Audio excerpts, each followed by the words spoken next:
నమస్కారం NS news కి స్వాగతం. నా పేరు ఉషా. ముందుగా ముఖ్యాంశాలు. కరీంనగర్ జిల్లా గంగాధర మండల కేంద్రంలో ఏర్పాటు చేసిన విలేకరుల సమావేశంలో చొప్పదండి నియోజకవర్గ బీఆర్ఎస్ మాజీ ఎమ్మెల్యే సుంకే రవిశంకర్ కాంగ్రెస్ ప్రభుత్వంపై తీవ్ర విమర్శలు చేశారు. ప్రస్తుత మూడవ బడ్జెట్లో రైతులకు అన్యాయం జరిగిందని ఆయన ఆరోపించారు. ఎన్నికల సమయంలో కాంగ్రెస్ ఇచ్చిన 6 గ్యారంటీలు అమలు కాలేదని పేర్కొన్నారు. ముఖ్యమంత్రి రేవంత్ రెడ్డిపై కూడా ఆయన విమర్శలు గుప్పించారు. ఢిల్లీకి సూట్ కేసులు తీసుకెళ్లడంపై చూపుతున్న శ్రద్ధ తెలంగాణ ప్రజల సమస్యలపై కనిపించడం లేదని అన్నారు. 2.5 సంవత్సరాలుగా అధికారంలో ఉన్న కాంగ్రెస్ ప్రభుత్వం ప్రజలకు ఎలాంటి ప్రయోజనం కల్పించలేదని ఘాటుగా విమర్శించారు. నమస్కారం. ఈరోజు గౌరవ బీఆర్ఎస్ వర్కింగ్ ప్రెసిడెంట్ కేటీఆర్ గారి ఆదేశాల మేరకు ఈరోజు ప్రెస్ మీట్ పెట్టడం జరుగుతుంది. ముఖ్యంగా కాంగ్రెస్ దొంగ హామీలు ఇచ్చి ముచ్చటగా మూడవ బడ్జెట్ను ప్రవేశపెట్టింది. మరి మూడవ బడ్జెట్ ఎవరికి ప్రయోజనకరంగా ఉంది? సకల జనులకా, కాంగ్రెస్ కాంట్రాక్టర్లకా, ఎవరికి ఉందని చూస్తే నిజంగా సకల జనులు ఈ తెలంగాణ ప్రజలందరికీ, అన్ని సామాజిక వర్గాలకి పెద్ద గుండు సున్నా గాడిద గుడ్డే ఈ బడ్జెట్ మనకు కనబడతా ఉంది. ఎందుకంటే ముఖ్యంగా ప్రధానంగా తెలంగాణ గతంలో కాంగ్రెస్ హయాంలో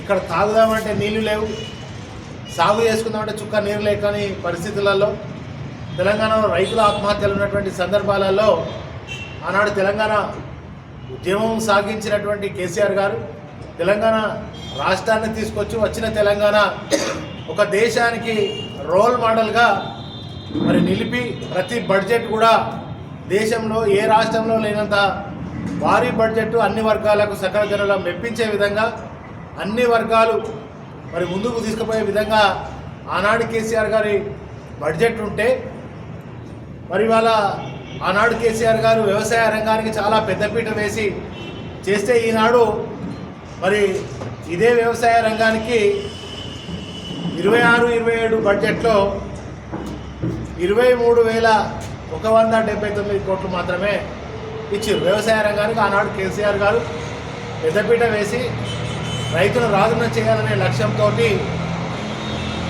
ఆనాడు చేసినటువంటి బడ్జెట్కి ఈనాడు చేసే బడ్జెట్కి అందులో చారానా బిల్ల మాత్రం తేడా ఉండేటువంటి పరిస్థితి వచ్చింది. ఆనాడు రూపాయి ఇస్తే ఈనాడు చారాన్ని ఇచ్చిన పరిస్థితి. మరి ఈ బడ్జెట్ ఈయన ప్రవేశపెట్టిన బడ్జెట్లో ఇది 2 పంటలకు ఆయన చెప్పిన రైతు భరోసా కూడా సరిపోవు.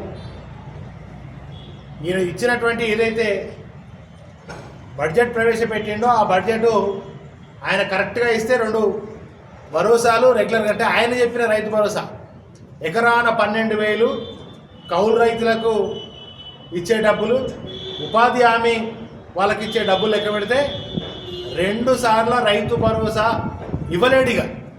ఇక మిగతా వ్యవసాయం అంతా దండగనే కదా. అంటే వ్యవసాయానికి ఇస్తే ట్రాక్టర్లు ఉంటాయి, పనిముట్లు ఉంటాయి, యంత్రాలు ఉంటాయి. వ్యవసాయంలో అనేక విధాలుగా వ్యవసాయ రంగం అనేది చాలా పెద్ద రంగం. దానికి పెద్దపీట వేయాల్సినటువంటి అది చాలా విపరీతమైనటువంటి రైతులకు ఆ రకంగా అన్యాయం చేసేట్టుగా ముందు మనం అన్ని రంగాలు చూద్దాం. మరి వీళ్ళు అప్పుడు చెప్పినటువంటిది ఏంటంటే 100 రోజులలో 6 గ్యారెంటీలు అమలు చేస్తాం, 100 రోజులలో 6 గ్యారెంటీలు అమలు చేస్తాం. ఆ 6 గ్యారెంటీలను చట్టబద్ధత తీసుకొచ్చే విధంగా తొలి సంతకం పెడతానన్నాడు. 100 రోజులలో 6 గ్యారెంటీలు అమలు చేస్తాం. ఆ 6 గ్యారెంటీలను నేను ప్రమాణ స్వీకారం చేసినాక తొలి సంతకం 6 గ్యారెంటీల పైన పెడతా, దీన్ని చట్టబద్ధత తీసుకొస్తాని ఇదే రేవంత్ రెడ్డి గారు తెలంగాణ యావత్ ప్రజానికాన్ని ఆనాడు మోసం చేసినట్టుగా మేము భావిస్తూ ఉన్నాం. అంతేకాకుండా ఆనాడు తమిళసై గవర్నర్ గారు తమ గవర్నర్ ప్రసంగంలో నిండు సభలో వారు ఒకటి చెప్పారు, తమ ప్రభుత్వం 6 గ్యారెంటీలను చట్టబద్ధత చేసింది అని స్వయంగా గవర్నర్ తమిళసై గారే అసెంబ్లీ సాక్షిగా చెప్పినారు. మరి ఈ రోజు వరకు కూడా 6 గ్యారెంటీల మీద చట్టబద్ధత కాంగ్రెస్ ప్రభుత్వం చేసిందా అంటే చేయలే. చట్టబద్ధత చేయకపోవడమే కాకుండా ఏదో ఒక బస్సు తప్ప ఏది కూడా ఈ రాష్ట్రంలో పూర్తి స్థాయిలో వాళ్ళు చెప్పినది కాలేదు. మరి వచ్చే శుక్రవారం అసెంబ్లీ సమావేశాలు జరుగుతున్న నేపథ్యంలో వచ్చే శుక్రవారం నాడు గౌరవ హరీష్ రావు గారు, కేటీఆర్ గారు బీఆర్ఎస్ పార్టీ తరఫున ప్రైవేటు బిల్లును అసెంబ్లీలో ప్రవేశపెడతారు. గతంలో ప్రతిపక్షాలు కానీ ఏ పక్షమైనా ప్రైవేటు బిల్లు పెట్టినప్పుడు కానీ పార్లమెంట్లో అసెంబ్లీలో వీటిని ఆమోదం చేసిన సందర్భాలు అనేకం ఉన్నాయి. ఇవాళ ఇదే 6 గ్యారెంటీల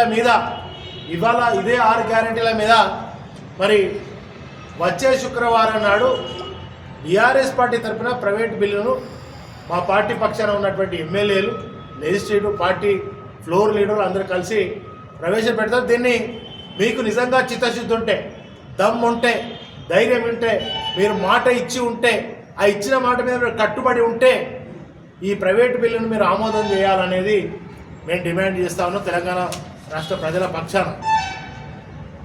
ఈ పరాభావనామ సంవత్సరం నాడే ఈ బడ్జెట్ ప్రవేశపెట్టారు, కానీ తెలంగాణ ప్రజలను పరాభావమే చేశారు, మోసం చేశారు. మరి ఈనాడు ఎట్లాంటి పరిస్థితి ఉందంటే కేసీఆర్ గారేమో టాప్ గేర్లో మరి కారు దూసుకుపోయే విధంగా తెలంగాణ ప్రజలకి బ్రహ్మాండంగా అందరికీ అన్ని సామాజిక వర్గాలకు టాప్ గేర్లో దూసుకపోతే ఈనాడు రివర్స్ గేర్ వేసేసాడు ఆయన రేవంత్ రెడ్డి. అంటే బడ్జెట్ గల దాదాపుగా 3,27,000 కోట్లు పెట్టాడు. మరి 3,27,000 కోట్లు అప్పు అయిందని చెప్తున్నాడు. ఆనాడు మేము 10 ఏళ్ళలో మా ప్రభుత్వం 2 లక్షల కోట్లు అప్పు అయిందని ఇదే వీళ్ళు చెప్పిండ్రు. పార్లమెంటులో కూడా మరి తెలంగాణలో కేసీఆర్ గారు 10 ఏళ్ల పాలనలో 2 లక్షల కోట్లు మాత్రమే, పైసలకు మాత్రమే అప్పు అయింది అని ఆనాడు చెప్తే మరి వీళ్ళ 2.5 ఏళ్ళు అవుతుంది అంతే, దాదాపు 800 పైసలకు రోజులు అవుతున్నాయి. దీంట్లో మరి ఇప్పుడే 3,27,000 కోట్ల రూపాయల అప్పు చేస్తే ఇంకా సగం పరిపాలన అట్లనే ఉన్నది.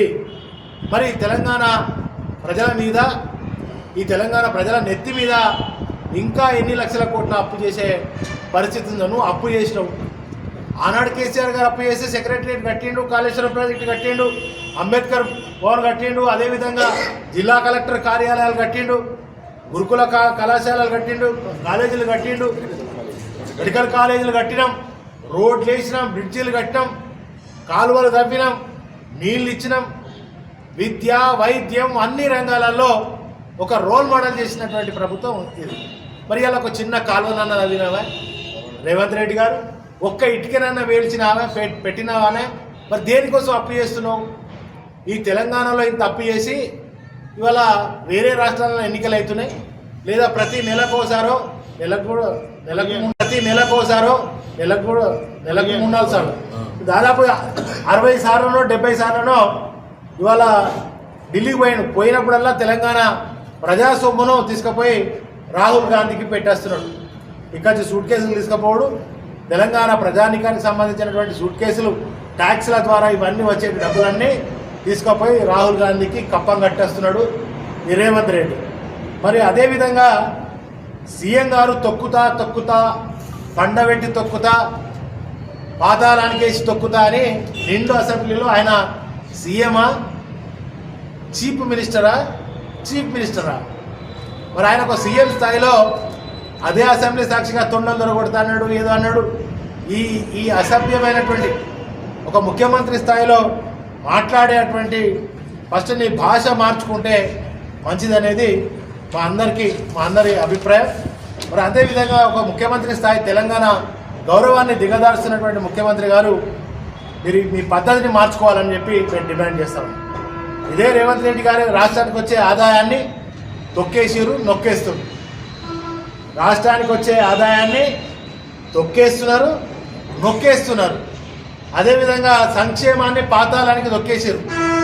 సంక్షేమం అంటే కేసీఆర్ ఇస్తే 2000, మరి మేము ఇస్తే 4000 పెన్షన్ ఇస్తాం, 9 తారీఖు నుంచి డిసెంబర్ 9 నుంచి తీసుకున్నాడే అని అన్నాడు. ఇవాళ ఈ రాష్ట్రంలో ఒక్కరికైనా 4000 పెన్షన్ ఇచ్చిరా?